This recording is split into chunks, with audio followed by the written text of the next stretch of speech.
terça-feira a gente vai focar muito saúde. Hoje nós teremos aqui um cirurgião dentista, Dr. Alvo, tem uma clínica em Palhoça, uma clínica em Chapecó, pós-graduado, doutorado. Vamos ter também um cardiologista, Dr. Leandro Giacomelli, tem uma clínica em Palhoça e uma clínica em Chapecó. E vamos ter também uma clínica lá de Florianópolis, que tem um andar todinho, que só fala sobre depressão, ansiedade, pânico. E é a única máquina que tem no estado, né? Então hoje é uma semana bacana.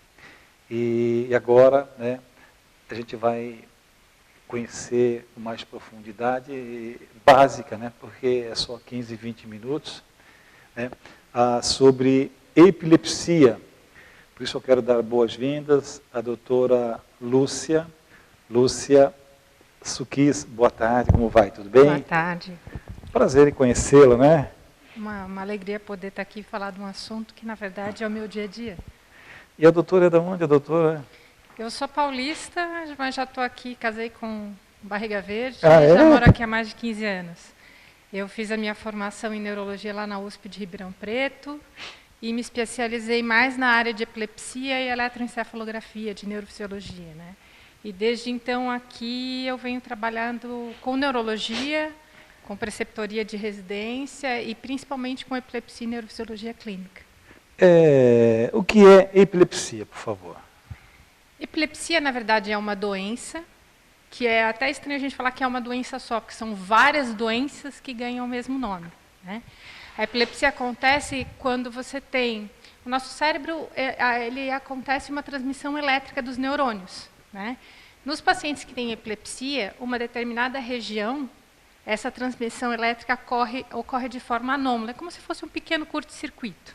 E quando tem aquele pequeno curto-circuito, a coisa não funciona bem, né? Então, quando você tem uma área pequena afetada, você tem aquilo que a gente chama de crise parcial. Quando esse curto-circuito, essa descarga elétrica acontece de forma anômala e acaba pegando todo o cérebro, você tem uma crise que é o que todo mundo acha que é a crise, que é a convulsão, né? Normalmente as pessoas acham que epilepsia e crises epiléticas são só as convulsões. Mas as convulsões, que são aquelas que o paciente pode cair, se debater, morder a língua, liberar esfíncter, são só uma apresentação da epilepsia. As crises, que são as parciais, são muito mais sutis, têm vários tipos de manifestação clínica. E o que causa?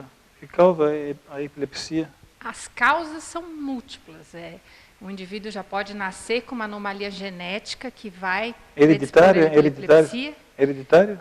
Não, é uma das causas. Por exemplo, o indivíduo pode nascer com uma doença metabólica que causa crise, vai ter crise desde o nascimento. Uma criança pode ter hipóxia no nascimento, aquele sofrimento fetal, e a partir daí ter epilepsia. Uma infecção congênita, por exemplo, toxo, que todo mundo trata, cuida para não ter na gravidez, a criança pode nascer e ter epilepsia, o próprio Zika vírus. Agora, ao longo da vida, são várias outras causas. Por exemplo, você pode ter uma predisposição genética a ter epilepsias na infância, que são genéticas, por exemplo, são epilepsias benignas da infância, que são autolimitadas. As crianças têm por um período, depois elas não têm mais nada e têm uma evolução completamente normal e vida normal, autolimitada. Outros tipos de epilepsia são causadas, por exemplo, por traumatismo. Então, indivíduos que tiveram TCE, acidente automobilístico, ou tiveram meningite, também podem ter epilepsia. Qualquer tumor do sistema nervoso central pode causar epilepsia. Qualquer AVC pode causar epilepsia. Ou a própria doença de Alzheimer pode causar epilepsia. Então, na verdade, as causas são múltiplas, né? Apesar de ser uma doença, ela tem múltiplas causas. O diagnóstico, então, nos primeiros dias do nascimento, não tem como diagnosticar? Até tem. As crianças que começam com crises neonatais, elas são avaliadas já na UTI neonatal, porque geralmente essas crianças que nascem com crises de difícil controle, com crises múltiplas, elas têm alguma doença genética de cunho metabólico, né? Tem alguns outros tipos de crise que acontecem nos bebezinhos, que na verdade são neonatais benignas. Elas duram alguns dias, passam e nunca mais a criança vai ter nada e vai ter uma evolução completamente normal. Mas as crises do dia a dia que a gente vê nos pacientes adultos, a grande maioria ou é um tipo de epilepsia de uma predisposição genética que começa na juventude, né? Que existe o que a gente chama de epilepsia mioclônica juvenil. Uma pessoa normal, nunca teve nada, lá pelos 15 anos tem uma crise, né? Aí você vai conversar com essa pessoa e vai perguntar para ela assim, quando você acorda de manhã, seu braço mexe sozinho, que a gente chama de mioclonia, que é uma manifestação de crise, que ele nunca pensou que pudesse ser crise. E é uma epilepsia genética, né, que o indivíduo pode começar a ter. Mas, ao longo da vida, assim, você pode ter tido uma infecção, um trauma, qualquer coisa, que gerou uma cicatriz, e tudo que gera uma cicatriz no cérebro pode desencadear uma epilepsia. Quer dizer, então, que é a doutora Lúcia Suques, paulista, que nos roubou aqui o manezinho, né? Manezinho, né?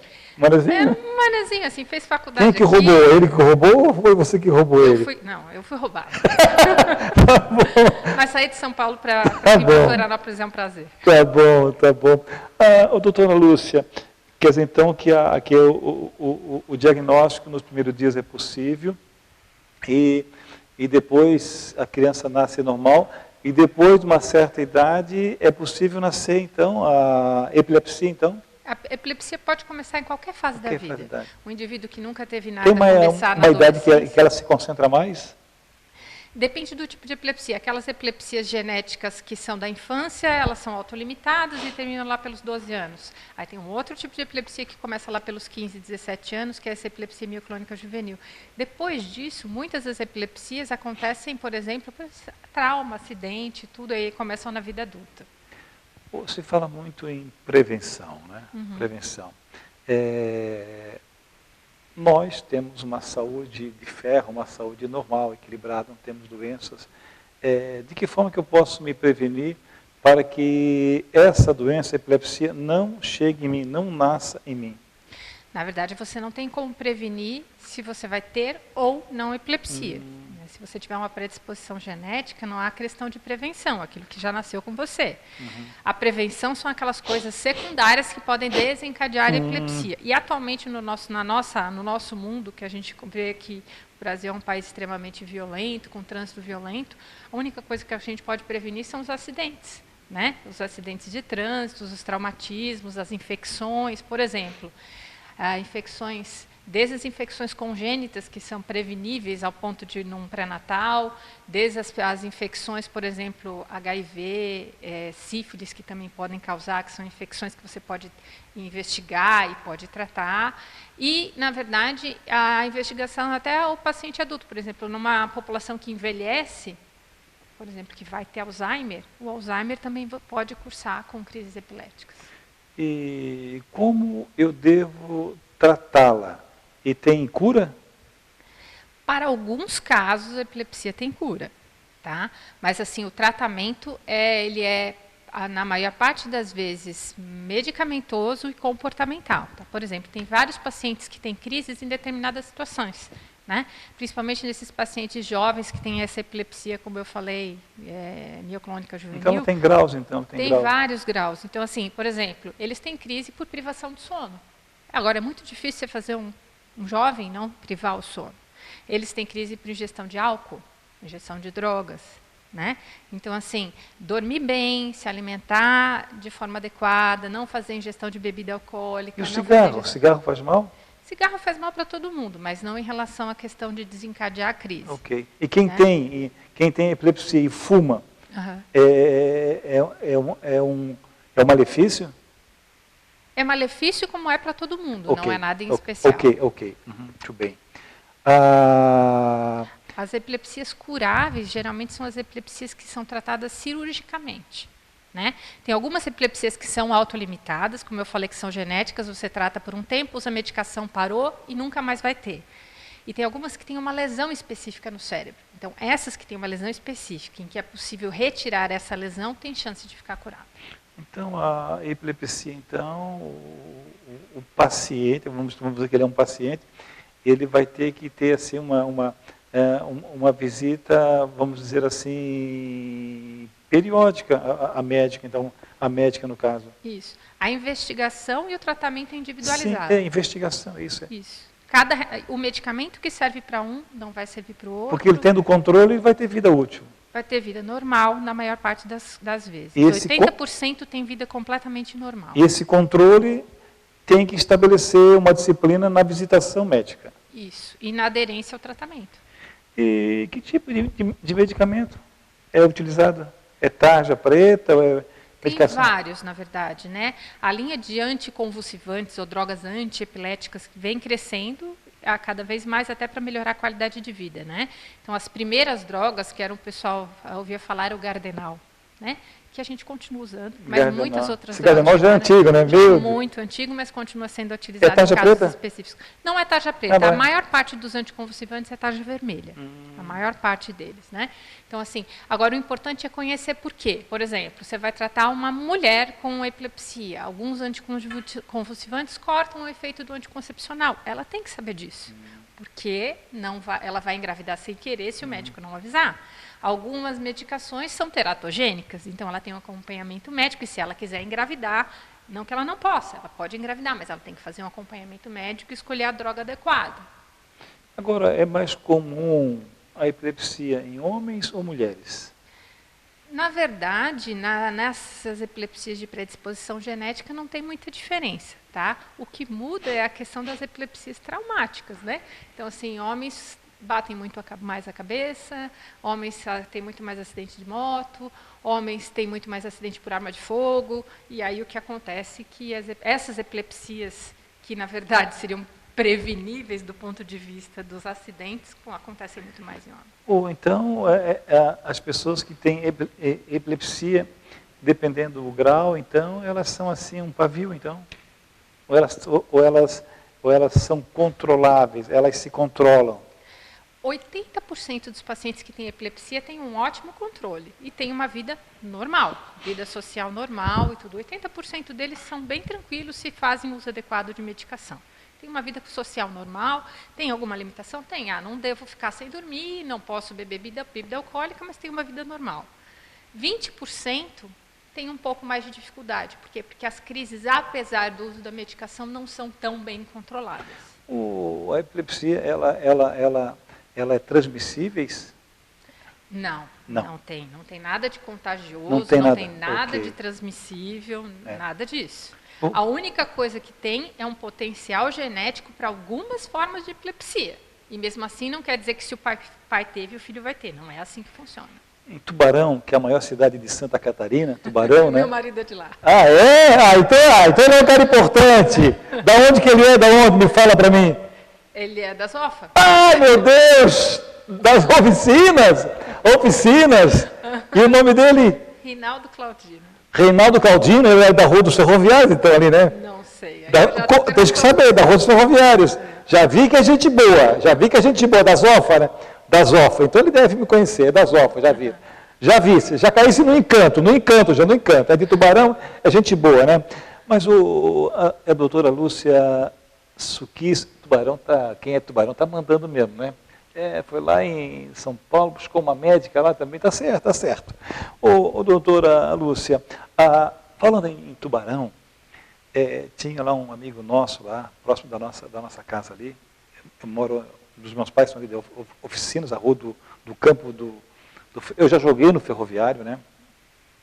E tinha o rapaz, o nome de Nazaré, parece que é Nazaré, ele dava assim esses ataques epiléticos, ele se batia, se não tivesse alguém perto dele, ele podia bater com a cabeça, ele se machucava todo, né? Quem tem uma visitação médica, quem tem hoje uma doença que é administrada por uma médica competente como Vossa Excelência, essa questão, vamos dizer que é praticamente inexistente. A ideia é que seja, mas às vezes não é tão fácil, tá? Tudo que a gente faz é para que o paciente não tenha crises ou que se tivesse alguma crise seja de menor morbidade, ou seja, que ele não chegue a convulsionar, a cair ou coisa parecida, né? Tudo é visando a qualidade da vida, né? Então... Quais são as falácias e mitos sobre a epilepsia, por favor? O maior deles é esse, de que epilepsia é contagioso, de que se o paciente cai não pode encostar na baba, né? Eu acho que assim, isso é completamente... Então quer dizer que a epilepsia é algo assim neurológico? Sim, é um distúrbio neurológico que tem múltiplas causas, que deve ser investigado e que na grande maioria das vezes tem um tratamento adequado, quando não tem cura. E essas pessoas não podem e não devem se estressar, se incomodar, enfim. Os pacientes que têm epilepsia, eles têm maior facilidade de ter crises epiléticas, principalmente se as estressar, mulheres, enfim, quando estressar, ficam muito se alterar, estressados, enfim. Então, mas isso é uma questão de adequação do tratamento. O grande problema hoje em dia é a intrusão no mercado de trabalho, quando o indivíduo sabe que é epilético, tudo fica um pouco mais difícil. E o que levou Vossa Excelência a ter assim esse magistral formação de cuidar dessas pessoas? Hoje em dia, assim, ter essa especialidade, meu Deus, que eu acho assim uma coisa assim muito, muito rica, porque epilepsia, se não cuidar, a pessoa pode que Na verdade, assim, hoje em dia eu trabalho na clínica privada, mas hoje em dia a gente está lutando para ter um centro de cirurgia de epilepsia, já tem uma área física no hospital universitário. Cirurgia? Cirurgia.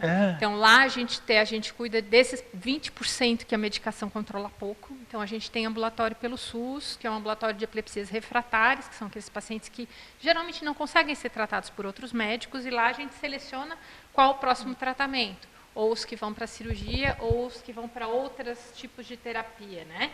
Por exemplo, hoje em dia a gente também está começando com um grupo de dieta cetogênica, que é uma linha para tratamento para epilepsia, né? Então, assim, não dá para desistir, tem que procurar tratamento e tem que procurar qualidade de vida. Tem profissionais competentes para isso, aqui em Santa Catarina. O que é que eu não te perguntei que tu gostaria, assim, de falar, comentar? Por favor, fique à vontade. Eu acho que assim, o que a gente tem que desmistificar é essa questão do preconceito contra o paciente epilético, né? Então, ele é uma pessoa como qualquer outra, todos nós conhecemos, temos parentes ou alguém que tem epilepsia, só se não comenta sobre isso, sabe? Então, minha irmã teve epilepsia, meus primos tiveram epilepsia, então assim, a maior parte trabalha como se nada tivesse acontecido. E provavelmente a gente tem vários colegas de trabalho que têm epilepsia e simplesmente não comentam. Agora, antes de te liberar, o teu esposo, ele fala muito no ferroviário? Falava antes. Ai, que traíra. E não fala mais?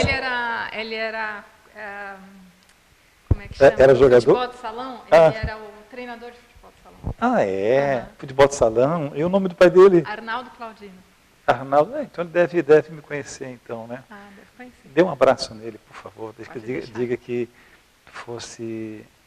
tu diga que eu ralei muito para te entrevistar, tive muita dificuldade para te entrevistar devido ao teu alto nível de conhecimento, especialidade e principalmente de uma matéria muito rica, Epilepsia é uma matéria muito rica. Obrigado pela tua vinda, foi um prazer conhecê-la e volte mais vezes. Sucesso, doutora, sucesso. Nós voltaremos na sequência, por favor.